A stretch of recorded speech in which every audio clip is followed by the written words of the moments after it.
Hi guys, ayan. So for today's video guys, ay tuturuan ko kayong mag-imbak, ayan.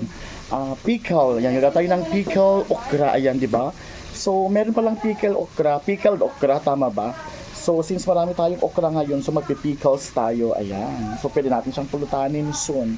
Siguro after 1 week, ayan. So syempre, yung pinaka main ingredients natin ay okra. Syempre sa pagpipickles, meron tayong sibuyas and bawang. Siyempre, meron ding white vinegar and paminta, asukal, and asin.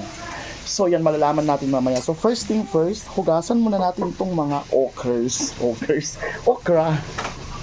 So, ito guys, ayusin ko na to o hugasan ko na siya para i-ready na natin yung okra. Ilagay na natin dito.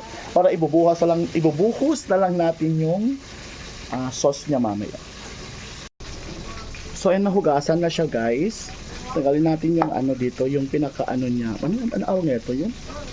Ayan, para mas maano siya guys. Tangkay. O yung parang tangkay.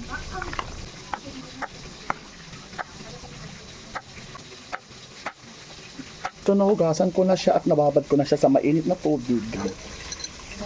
So pwede na natin ilagay itong okra. Kasi yung sauce, ibubuhos na lang natin siya dito mamaya.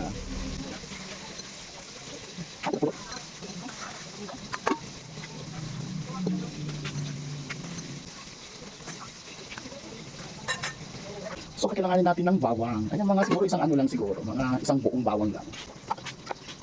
So lang siya guys, pa lang. Para din natin makainin na guys. Okay lang yung ating pickles. Ayan. Then syempre ating sibuyas. So ayan guys, napainitan ko na yung kawali. So ang ilalagay natin ay 2 tasang suka. Ayan, white vinegar. Ayan. 2 tasa guys. Ayan. Yung iba naglalagay ng tubig pero ako hindi na kasi para mas maano siya guys, mas tawag doon mas masarap.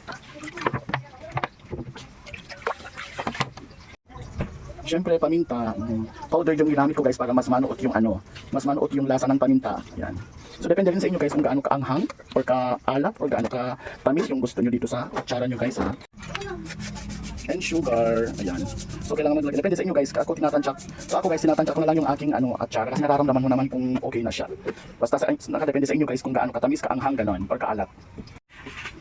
So ito rin yung asin. Ganon din kung gaano kaasim, kaalat.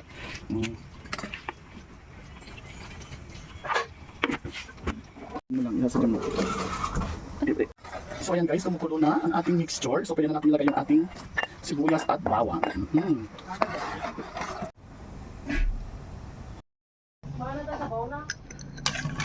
So ayan guys, pwede na nating ilagay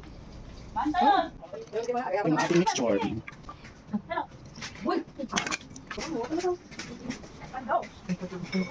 So ayan guys.